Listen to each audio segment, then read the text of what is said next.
Hello, good evening সবাইকে। শীতকালের সন্ধ্যা মানে কিছু গরম গরম খেতে ইচ্ছা করে।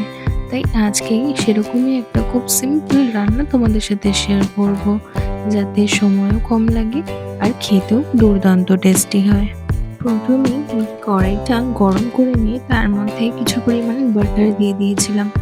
তারপরেই ওর মধ্যে অ্যাড করেছিলাম কিছু পরিমাণ কুচনো রসুন। রসুনগুলো হালকা ভাজা ভাজা হয়ে আসলে তার মধ্যে অ্যাড করেছিলাম বেশ কিছু পরিমাণ পেঁয়াজ। পেঁয়াজগুলো একটুখানি ভাজা হয়ে আসলে ওর মধ্যে দিয়ে দিয়েছিলাম বেশ অনেকটা পরিমাণে কাঁচা লঙ্কা। কাঁচা লঙ্কাগুলো দিলে ফ্লেভারটা ভীষণ ভালো আসে আর খেতেও খুব ভালো লাগে। আর যেহেতু আমি একটু ঝাল পছন্দ করি, বেশি করে কাঁচা লঙ্কা দিয়েছিলাম। তারপরে এর মধ্যে অ্যাড করেছিলাম কুচনো কিছু গাজর। সবজিগুলো খুব বেশি করে ভাজছি না। তারপরে গাজর অ্যাড করার পর একটু নেড়েচেড়ে ওর মধ্যে অ্যাড করেছিলাম সামান্য পরিমাণে ক্যাপসিকাম। তোমরা চাইলে এখানে আরও কিছু সবজি তোমাদের পছন্দ মতন অ্যাড করতে পারো। ব্যাস এরকম হালকা একটু ভাজা ভাজা হয়ে আসলে সবজিগুলো ওর মধ্যে দিয়ে দিয়েছিলাম কিছু পরিমাণে লবণ। নুন দিয়ে ভালো করে নাড়িয়ে ছাড়িয়ে ওর মধ্যে অ্যাড করেছিলাম বেশ কিছুটা পরিমাণে সুইট কর্ন। সুইট কর্ন দিলে যে কোনো খাবারের টেস্ট অনেক বেশি বেড়ে যায়। ব্যাস সমস্ত সবজিগুলো একসাথে খুব ভালো করে নাড়িয়ে চাড়িয়ে নিয়ে হালকা ভাজা হয়ে আসলে এর মধ্যে অ্যাড করে দিয়েছিলাম 2 চামচ পরিমাণ সোয়া সস। আমি এখানে ডার্ক সোয়া সসটা ব্যবহার করেছি, তোমরা চাইলে এখানে লাইট সোয়া সসটাও ব্যবহার করতে পারো। সোয়া সস দিয়ে ভালো করে আর একবার মিক্সিং করে নিয়ে এর মধ্যে দিয়ে দিয়েছিলাম বেশ অনেকটা পরিমাণে জল, যাতে এই জলের মধ্যে সবজিগুলো ভালোভাবে সেদ্ধ হয়ে যেতে পারে।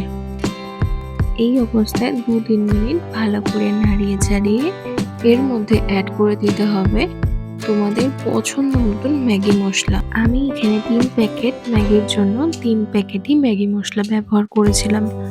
তোমরা যদি কেউ বেশি স্পাইসি পছন্দ করো, তোমরা আরও বেশি ম্যাগি মশলা ব্যবহার করতে পারো।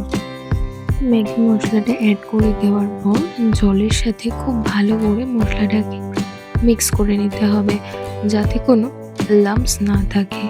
তারপরে একটুখানি ফুটে আসলেই সমস্ত ম্যাগিগুলোকে এই মিশ্রণটার মধ্যে অ্যাড করে দিতে হবে।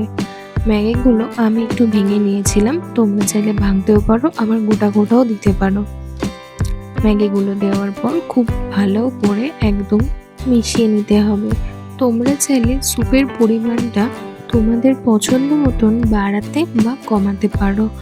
আমি আজকে একটু বেশি সুপি ম্যাগি খাওয়ার জন্য একটু বেশি করে জল দিয়েছিলাম। তারপরে ম্যাগিগুলো হালকা সিদ্ধ হয়ে আসলে এর মধ্যে অ্যাড করে দিয়েছিলাম বেশ অনেকটা পরিমাণে গোলমরিচের গুঁড়ো। আর এই গোলমরিচটা না বাড়িতেই গুঁড়ো করে দেওয়ার চেষ্টা করবে, তাহলে ফ্লেভারটা অনেক বেশি ভালো আসবে। আর তারপরে দিয়েছিলাম 2 টেবিল চামচ মতন টমেটো কেচাপ। এটা অপশনাল, তোমরা চাইলে এটা স্কিপও করতে পারো। ম্যাগিটার সবজিগুলো যখন ভাজবে চেষ্টা করবে বাটার দিয়ে ভাজার, কারণ বাটার দিয়ে ম্যাগি করলে সেই ম্যাগির টেস্টটা অনেক বেশি ভালো আসে। ব্যাস এইভাবে দেখতে দেখতে আমাদের অনেক বেশি ভেজিটেবল দিয়ে সুপি ম্যাগি রেডি হয়ে গেছে।